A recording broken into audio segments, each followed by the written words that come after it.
Women's Equality Day is celebrated every August 26th, commemorating the passage of women's suffrage in the United States. In the early 19th century, American women who generally couldn't inherit property and earned only half of a man's wages began organizing to demand political rights and representation.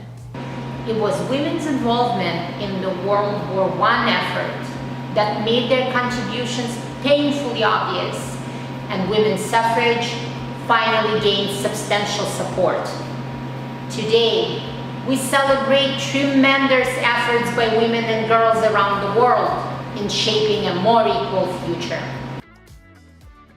Not that long ago in the United States, that women were treated like second-class citizens and denied rights, and the rights of women were hard fought for. Women's Equality Day is important to commemorate because the movement towards equality is still a continually ongoing journey, not just for women, but for all marginalized groups in the United States. We commemorate this day by actively and collectively striving towards a more equal union for all people. This day serves as a reminder not just of all the work that has been done, but of all the work that still must be done. Because when women make 82 cents for every dollar that a man makes, and when violence against women, especially trans women of color, is at an all-time high, there is still so much more to do, and this day helps keep that in all of our minds. We need time to reflect on days like today because honestly the work is not done. Even those of us who feel like we are allies are not perfect. We need to sometimes change our assumptions, even our behaviors, learn more about the women who have made society a better place for all of us. And that's why I think today is important. Women have been making remarkable achievements throughout history, and over the years, we've seen many examples of this. One example would be Katharine Graham. When she was president of the Washington Post, she led the paper through pivotal eras, including the publishing of the Pentagon Papers and the breaking of the Washington Watergate scandal. She became CEO in 1972 of the Washington Post Company, making her the first female CEO of a Fortune 500 company. But despite all the remarkable achievements that we can think of, what we see every day are remarkable women coming to work, our colleagues, in our families, our friends. And these women are increasingly becoming not only the primary caregivers of the family, they're also more and more the primary breadwinners. And for this reason, it is more and more important that women take a seat at the table, that they participate in the discussions that are happening in society, at our companies, to ensure that there is greater support for women in the workplace so that we can continue to come to work and continue to support our families, making better lives for our children. So when Safa kindly asked me to be part of this video to talk about women in positions of leadership, it really got me thinking about my own career in HR and the fact that I've had the opportunity to work with some outstanding and inspirational female leaders over the last 20 years that I've been an HR professional. I think the HR industry is certainly viewed as something I think historically and traditionally that has been female dominated. And for me, that has been a fantastic opportunity to work with strong and talented female leaders across a number of industries that I've worked in. Starting off, I think the big one for me was my HR director at a further education college back in the northeast of England, a lady named Sue.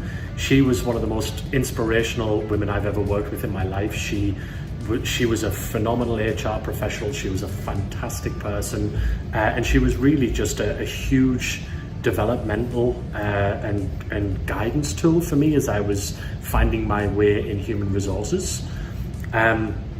Eris, who I think as part of this video is going to talk a little bit about female leadership within KINA, but certainly within Kaplan overall and at Kaplan Inc., I have a great opportunity every day to work with people like Melissa Mack and Daniela Saladrigas, both at Inc., who are fantastic HR leaders and really provide me with inspiration every day in terms of how I should approach my role and really what I should be doing as an HR professional. On a broader scale, I think it goes without saying that Kaplan benefits every day from having strong, confident and capable women in positions of leadership. It's something which I think we do well as a company. We can always do better and we always should. But I'm delighted that we are celebrating Women's Equality Day today, and just a huge thank you to all the women in every position in our business who make it a fantastic experience for our students and all of your colleagues every day. Thank you. Of course, most of us know that most of the women in the world today have more opportunities than they have had in the past. However, we would be naive, and it would be naive of anyone to think that there still isn't a glass ceiling when it comes to positions of leadership for women. In fact, although women make up of half of North American population, 82% of them in the workforce, only 25% attain leadership positions. Having said this, the question I was given is why? Why should women be in positions of leadership? Here are some answers. Women leaders bring unique skills, different perspectives, and innovative ideas to the table, and these three combined help create new outlooks that lead to better decision making as a whole for the business. Women also have been proven to lead in a very transformational way while enhancing teamwork and business communication. Women are multitaskers, very capable of wearing many hats while leading successfully. Women in leadership roles can close gender pay gaps as well, which are long overdue.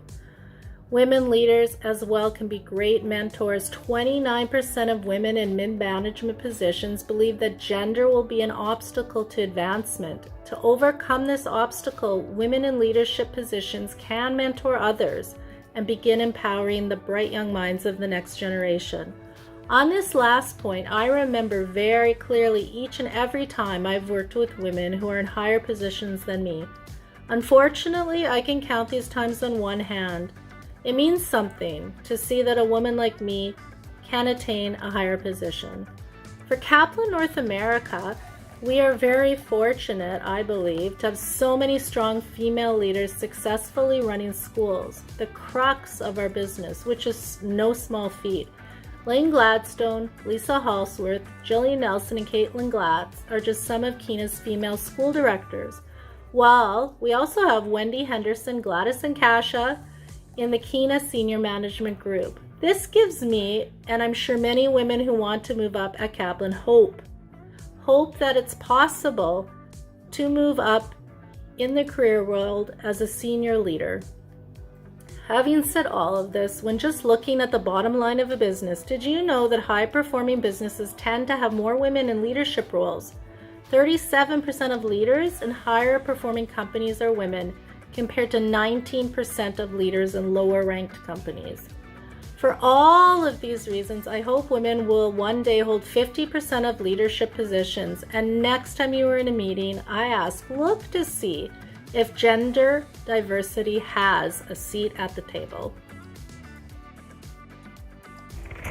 I would like to tell you about three amazing women who have impacted my life. First, my mother, who is now 85 years old, who is still amazing and strong and was just such a great role model for me growing up. And then there's my wife, who is my best friend, and over 20 years of just trust and such a wonderful relationship that we have. I'm just so fortunate for that, which brings me to number three, an amazing young lady who has impacted my life greatly, my daughter. Just an amazing young woman who's absolutely everything good. And I'm such a fortunate person to have these three amazing women who have impacted my life. In celebration of Women's Equality Day, I wanted to give a shout out to working moms like myself, career women, and full-time moms who aspire to be the best in both worlds. Finding that balance is challenging and yet rewarding in more ways than one. I was raised by a working mom. Growing up, I watched how she spent most of her day at work, And yet when she came home, she still had the energy to run our house. Because of her work, she was able to provide for us, but more importantly, she showed us that we can have a career and that we can pursue our dreams while being a mother. As we know, the last 18 months has been difficult for working moms, with the pandemic changing our personal and professional lives, mixing both as we changed or shifted to work from home setup. But the pandemic also highlighted what we've already known about women or about working moms, that we are resilient, we are strong, we are determined, we are empowered. Since the pandemic started, we saw moms juggling between our 9-to-5 jobs while guiding our children through remote learning. We saw ourselves joining Zoom meetings while attending to our children's needs, managing our workload while making sure the house isn't on fire, and running the business while raising the future generation. This and more are all in a day's work for working moms. So to all you working moms out there, much love and appreciation to all of you. Cheers to you, cheers to all of us. Because women are successful, Influential. Inspiring. Resourceful. Passionate. Because women are capable, Intelligent. Reliable. Talented. Powerful. Because women are creative.